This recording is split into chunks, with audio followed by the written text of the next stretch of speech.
Welcome to Deep Space. In October 19, 2017, the first interstellar object ever detected flew past Earth on its way out of the solar system. Less than 2 years later, a second object was detected, an easily identified interstellar comet designated as 2I Borisov. The appearance of these two objects verified earlier theoretical work that concluded that interstellar objects, ISOs, regularly enter our solar system. The question of how often this happens has been the subject of considerable research since then. According to a new study led by researchers from the Initiative for Interstellar Studies, I4s, roughly 7 ISOs enter our solar system every year and follow predictable orbits while they are here. This research could allow us to send a spacecraft to rendezvous with one of these objects in the near future. The research that describes these findings was conducted by multiple researchers from I4s, a non-profit organization dedicated to the realization of interstellar flight in the very near future.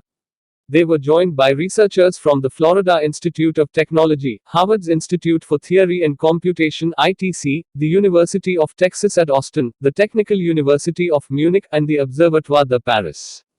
The study of Oumuamua in October of 2017 set off a revolution in astronomy and the study of celestial objects.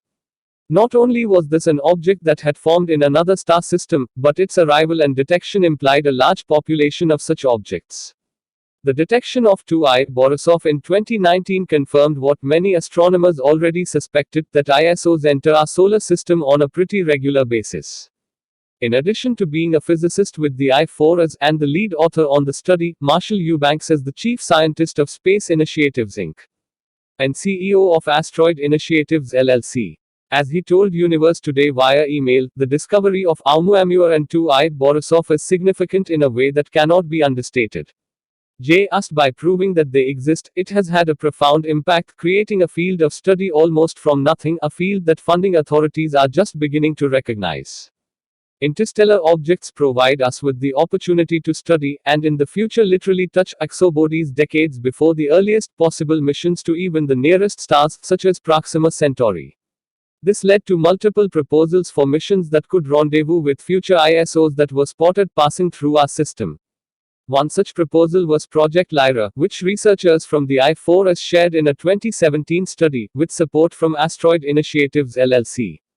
There's also the ESA's Comet Interceptor mission, which they plan to launch in 2029 to rendezvous with a long-period comet. We started working on potential missions to interstellar objects in 2017, right after the discovery of Oumuamua, and we initially rather focused on chasing that specific object, in contrast to Seligman and Laughlin, who focused on ISOs that might be discovered in the future, said Eubanks. The Comet Interceptor mission would fall into a similar category, build and wait. Given that ISOs formed in another star system, the opportunity to study them up close would offer scientists insight into the conditions that are present there. In fact, the study of ISOs is the next best thing to sending interstellar probes to neighboring star systems. Of course, any such mission entails a lot of technical challenges, not to mention the need for advance warning.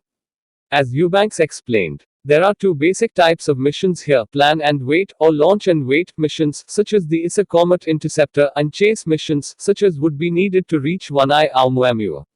It is very unlikely that any chase missions will be able to rendezvous with a retreating ISO. These will almost certainly be restricted to fast flybys. Rendezvous missions, missions to match velocities and orbit or land the ISO, will need advance warning. To illustrate, when astronomers first became aware of Oumuamua, it was only after the object had already made its closest approach to the Sun, aka perihelion passage, and made a close pass by Earth. Because of this, observers had only 11 days to conduct observations as it made its way out of the solar system and was beyond the reach of their instruments. In the case of 2I Borisov, amateur astronomer and telescope maker Gennady Borisov caught sight of it on August 30, 2019, roughly 3 months before it reached perihelion, December 8, 2019. But for future missions to rendezvous with them, it is imperative to know as much as possible about how often ISOs arrive and how fast they are traveling when they do. For the sake of their study, Eubanks and his colleagues sought to place better constraints on these two variables. To do this, they began by taking into account how an interstellar object's velocity is influenced by the local standard of rest, LSR, the mean motion of stars, gas, and dust in the Milky Way in the vicinity of the Sun. We assume that ISOs come from or formed with stars and their planetary systems, and that after they are on their own they share the same galactic dynamics as stars do. We use the two known ISOs, 1I Oumuamua and 2I Borisov, and the efficiency of past and current astronomical surveys to estimate the number of these objects in the galaxy, and stellar velocity estimates from the Gaia mission to estimate the velocity spread we should expect. What they found was that in an average year, the solar system would be visited by up to 7 ISOs that are asteroid-like. Meanwhile, objects like 2I Borisov comets would be rarer, appearing around once every 10 to 20 years.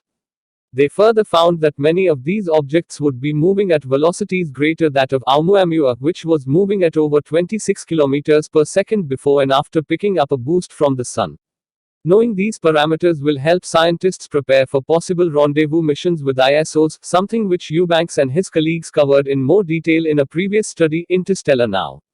Missions to explore nearby interstellar objects. As Universe Today reported at the time of its release, the study addressed a wider range of potential ISOs and the feasibility of reaching them. In the meantime, this latest study provides basic information that will support the planning and implementation of these missions. In addition to Project Lyra and the ESA's Comet Interceptor, there are numerous proposals for spacecraft that could rendezvous with interstellar objects or even make the interstellar journey themselves. These include Project Dragonfly, a small spacecraft and laser sail that was the subject of a conceptual design study hosted by the Initiative for Interstellar Studies (I4S) in 2013. Another is Breakthrough Starshot, a concept put forward by Yuri Milner and Breakthrough Initiatives that also calls for a tiny spacecraft to be sent to Alpha Centauri using a light sail and a powerful laser array. This proposal has been articulated in recent years by Prof.